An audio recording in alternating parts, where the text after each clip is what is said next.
अविनाशी news channel, सच है तो बोलेगा। जनपद वाराणसी में संकट मोचन संगीत समारोह के तीसरी निशा की शुरुआत भरतनाट्यम नृत्य से हुआ। पवित्र कृष्ण भट्ट ने हनुमत दरबार में पहली बार हाजिरी लगाते हुए संकट मोचन हनुमान को नमन किया, जिसके बाद नृत्य प्रस्तुति का आरंभ आदि शंकराचार्य विरचित शिव पंचाक्षर श्लोक से किया गया। संकट मोचन मंदिर में पवित्र कृष्ण भट्ट ने ऐतिहासिक प्रस्तुति देते हुए हनुमान चालीसा पर नृत्य किया।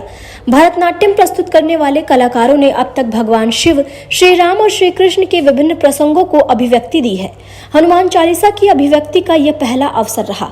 संकट मोचन संगीत समारोह की 99वें संस्करण की तीसरी निशा में इसके बाद पंडित तेजेंद्र मजूमदार का सरोद वादन, बाहुबली फेम दीपिका वरदराजन का गायन, उस्ताद शाकिर खान का सितार वादन, उस्ताद गुलाम अब्बास खान का गायन और राम मोहन महाराज का कथक नृत्य हुआ। कार्यक्रम का संचालन जगदीश्वरी चौबे व सौरभ चक्रवर्ती द्वारा किया गया।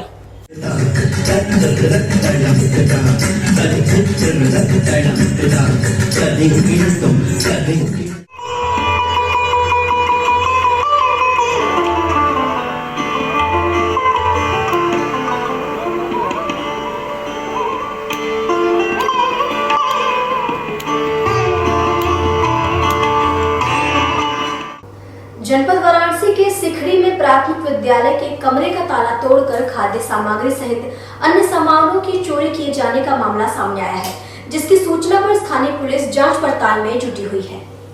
सेवापुरी कपसेठी थाना क्षेत्र के सिखड़ी गांव स्थित प्राथमिक विद्यालय के कमरे का ताला तोड़कर बीती रात अज्ञात चोरों ने कमरे में लगे 2 सीलिंग फैन सहित खेलकूद का सामान उठा ले गए। इसके साथ ही बगल में स्थित आंगनबाड़ी केंद्र पहुंचे, जहां चोरों ने वेट मशीन, बर्तन, रजिस्टर्ड पंजिका के साथ खाद्य सामग्री भी गायब कर दिया। वहीं घटना की जानकारी होने पर विद्यालय के प्रधानाध्यापक सुभाष चंद्र एवं आंगनबाड़ी कार्यकर्त्री नीलम सिंह ने स्थानीय पुलिस को सूचना देते हुए कपसेठी थाने में लिखित रूप से तहरीर दी, जिसके आधार पर कपसेठी पुलिस जांच पड़ताल में जुटी हुई है। वहीं विद्यालय के प्रधानाध्यापक ने बताया कि लगभग 15,000 रुपए कीमत के सामान चोरी हुए हैं।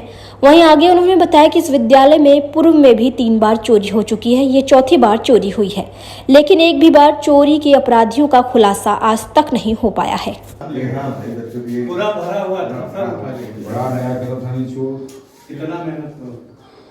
आज सुबह विद्यालय खोलने के समय जब मैं उपस्थित हुआ तो कक्ष का ताला टूटा हुआ था और उसमें लगा हुआ फैन, जो उस कमरा में जो फैन लगा हुआ था उसे चोर निकाल ले गए थे। और क्या क्या चोरी हुई यहाँ पे? अलमारी, बड़ी वाली अलमारी को तोड़ दिया गया है, जैसा कि आपने देखा भी है।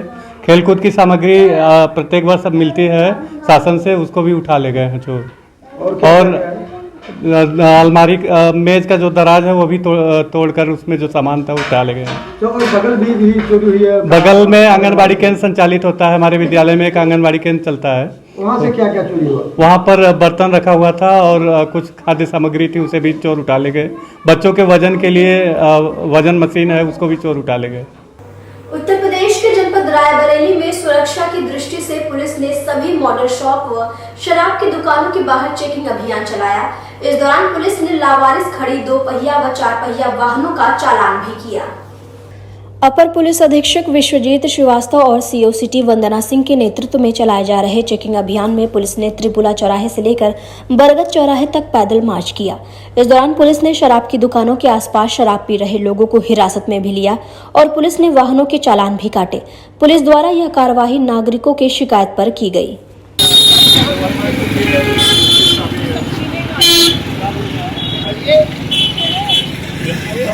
पुलिस अधीक्षक रायबरेली के आदेश से जहाँ पर शिकायतें मिल रही थी, गाड़ियों में बैठ के मदिरा का सेवन करते हैं, उसी क्रम में ये चेकिंग चलाई गई थी और ये रतापुर से लेकर सेल लाइन चौराहे तक कई गाड़ियों का इसमें चालान किया गया है और लोगों को सचेत भी किया गया। अगर आगे ऐसी कार्रवाई करेंगे तो उनके खिलाफ सख्त से सख्त कार्रवाई। मुख्यमंत्री योगी आदित्यनाथ के आह्वान पर प्रदेश भर में सरकारी स्कूलों में अधिक बच्चों को प्रवेश दिलाने के लिए स्कूल चलो अभियान चलाया जा रहा है। इसी क्रम में जनपद सोनभद्र में नौनिहालों द्वारा कड़कती धूप में एक रैली निकलवाई गई, जिसकी लोग आलोचना भी कर रहे हैं। सोनभद्र के शिक्षा क्षेत्र चोपन के प्राथमिक विद्यालय सरेहवा में प्राथमिक विद्यालय के छोटे नौनिहालों को धधकती धरा के बीच जहां इस समय तापमान 40 से 45 डिग्री जनपद में देखने को मिल रहा है, तो वहीं छोटे नौनिहालों से सर्व शिक्षा अभियान सब पढ़े सब बढ़े का रैली निकलवाया जा रहा है। यह उस समय हो रहा है जब जनपद सोनभद्र के जिलाधिकारी महोदय द्वारा कड़ी धूप में घर से न निकलने की नसीहत दी गई है। ऐसे में बगैर जूते के नंगे पांव बच्चे रैली निकालते नजर आए। अगर वह बीमार पड़ जाएं तो इसकी जिम्मेदारी कौन लेगा, यह एक सोचनीय विषय है। जैसा कि इतनी तड़तड़ाती धूप में और इस समय तापमान देखा जाए तो 44 से 45 डिग्री यहाँ का तापमान है दिन में, और बच्चे बगैर शूज के हैं, यानी जूते नहीं पहने हैं छोटे नौनिहाल, और जागरूकता अभियान चलाया जा रहा है इन्हीं बच्चों के दम पे। तो ये बताएं कि इनके अभिभावकों के खाते में क्या पैसे नहीं गए शूज के? नहीं सर, पैसे गए हैं, बट बात यह है कि हम लोगों ने काफ़ी प्रेरित भी किया है गार्जियन को, मतलब कि शूज़ खरीदने के लिए, कपड़े खरीदने के लिए पैसे गए हैं, लेकिन ये लोग चोपन मार्केट दूर है जिसकी वजह से ये लोग जा नहीं पाते हैं। अगर जाते भी हैं तो सभी लोग ले नहीं पाते हैं। कुछ पैसा अगर मिलता है तो दूसरे मन में यूज कर देते हैं। अगर मान लीजिए नंगे पाँव ये बच्चे चल रहे हैं और देखा जाए तो ज़मीन भी जल रही है, हाँ, तो ऐसे में अगर बीमार हो जाएं तो जिम्मेदार कौन? जिम्मेदार अभिभावक भी होते हैं, कुछ स्कूल प्रशासन भी है। अभिभावक तो बोल नहीं रहे हैं हमारे बच्चों से आप अभियान चलवाओ। नहीं, अभियान सर इसलिए चलाया जा रहा है कि नामांकन के लिए आदेश है जिले से कि मतलब बच्चों का अधिक से अधिक नामांकन हो, इसलिए आज केवल थोड़ा सा बस रैली के रूप में थोड़ा सा बस निकालना था, बस इतना ही आज का प्रोग्राम है, बहुत ज़्यादा नहीं है। और बच्चे जनपद वाराणसी के काशी हिंदू विश्वविद्यालय के अंतर्गत आने वाले पॉलिटिकल साइंस डिपार्टमेंट में महात्मा गांधी एवं इंडियन डायस्पोरा पर एक कार्यक्रम आयोजित किया गया, जिसमें महात्मा गांधी के नेतृत्व के गुणों पर चर्चा की गई। पॉलिटिकल साइंस डिपार्टमेंट में आयोजित कार्यक्रम के विषय में जानकारी देते हुए प्रोफेसर तेज प्रताप सिंह ने बताया कि महात्मा गांधी और इंडियन डायस्पोरा पर आयोजित यह कार्यक्रम महात्मा गांधी के 150वीं जयंती के उपलक्ष्य में 2 वर्ष पूर्व आयोजित होना था, परंतु कोविड-19 के कारण उपजे परिस्थितियों के चलते उस समय इसे नहीं कराया जा सका, जिसे आज आयोजित किया गया है। उन्होंने बताया कि महात्मा गांधी तब भी प्रासंगिक थे और आज भी प्रासंगिक हैं। ये कार्यक्रम महात्मा गांधी और इंडियन डायस्पोरा पे है। कार्यक्रम ये 2 वर्ष पूर्व होना था जब महात्मा गांधी की 150वीं जयंती हम लोग मना रहे थे, लेकिन कोरोना महामारी के कारण ये उस समय नहीं हो पाया, तो थोड़ा देर में हो रहा है। तो 150वीं जन्मशती पे ये उनका योजना बनी थी, लेकिन थोड़ा बाद में रहा। हम इसमें जो हमारा उद्देश्य है कि गांधी जी ने कैसे जो भारतीय प्रवासी थे जो मुख्यतः अफ्रीका में, दक्षिण अफ्रीका में, उनको कैसे उन्होंने संगठित किया, कैसे उन्होंने नेतृत्व प्रदान की और वहाँ की रंगभेदी सरकार को मजबूर कर दिया कि वो जो प्रवासी भारतीय थे उनकी जो समस्याएं थी, उनकी मांगें थी, उन पर सहानुभूतिपूर्वक विचार करके उसको वो माने। और अंततः गांधी अपने इस योजना में सफल भी हुए। उन्होंने सत्याग्रह और दूसरे जो भी थे, जो उन्होंने उपकरण उनका इस्तेमाल बाद में भारतीय स्वतंत्रता आंदोलन में किया, इन सब का जो है प्रारंभ, इसका जो प्रयोग जो है, प्रारंभिक प्रयोग उन्होंने दक्षिण अफ्रीका के अपने 20 साल से भी अधिक समय के प्रवास के दौरान ही किया। तो यहाँ भी यह महत्वपूर्ण हो जाता है। नेल्सन मंडेला जैसा कि कहते थे कि भारत ने दक्षिण अफ्रीका को मोहनदास करमचंद गांधी दिया था और हमने जो है 20 साल बाद भारत को महात्मा गांधी के रूप में वापस किया। काशी हिंदू विश्वविद्यालय से संबद्ध सेंट्रल हिंदू स्कूल में प्रवेश हेतु लॉटरी एवं मेरिट आधारित प्रवेश के निर्णय का विरोध करते हुए अखिल भारतीय विद्यार्थी परिषद द्वारा भूख हड़ताल कर विरोध प्रदर्शन किया गया। अखिल भारतीय विद्यार्थी परिषद काशी हिंदू विश्वविद्यालय इकाई द्वारा केंद्रीय कार्यालय पर 1 दिवसीय भूख हड़ताल किया गया। एबीवीपी ने विश्वविद्यालय प्रशासन को चेतावनी दी कि अगर जल्द स्कूल प्रवेश परीक्षा को बहाल नहीं किया गया तो उग्र एवं अनिश्चितकालीन आंदोलन होगा। इसी के साथ ही कार्यकर्ताओं ने ई लॉटरी एवं मेरिट आधारित प्रवेश के विरुद्ध अपना विरोध दर्ज कराया। भूख हड़ताल के दौरान कार्यकर्ताओं ने विश्वविद्यालय प्रशासन के विरुद्ध नारे भी लगाए। भूख हड़ताल के दौरान पत्रकारों से बात करते हुए अखिल भारतीय विद्यार्थी परिषद काशी हिंदू विश्वविद्यालय के इकाई अध्यक्ष अभय प्रताप ने कहा कि वर्षों से सेंट्रल हिंदू स्कूल में प्रवेश प्रक्रिया प्रवेश परीक्षा के माध्यम से होती थी।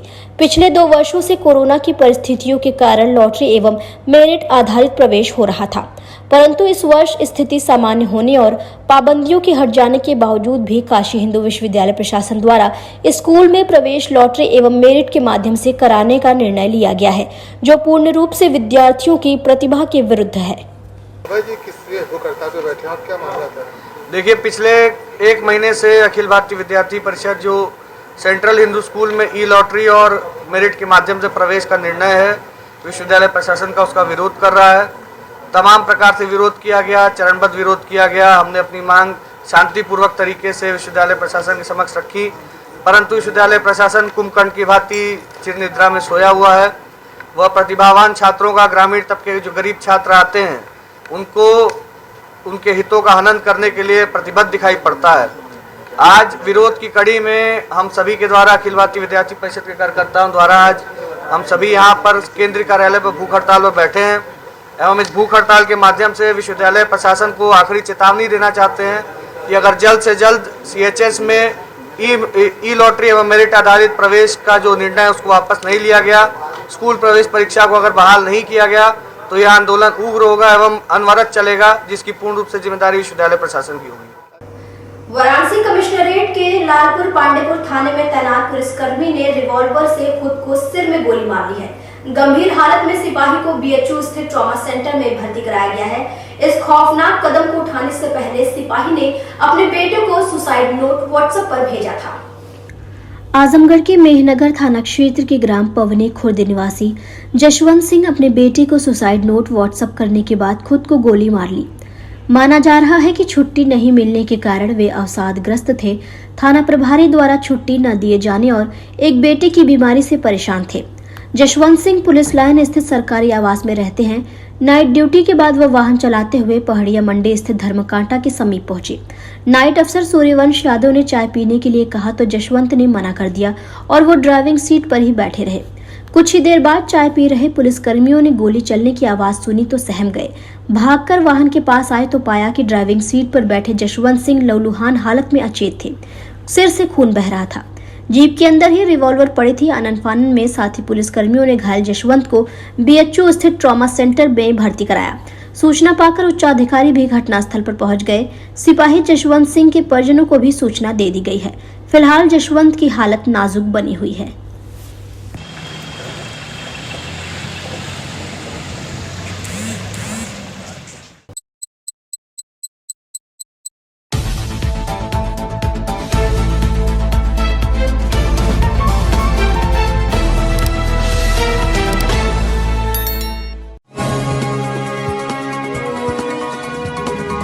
आप देख रहे हैं डैन काशी न्यूज चैनल।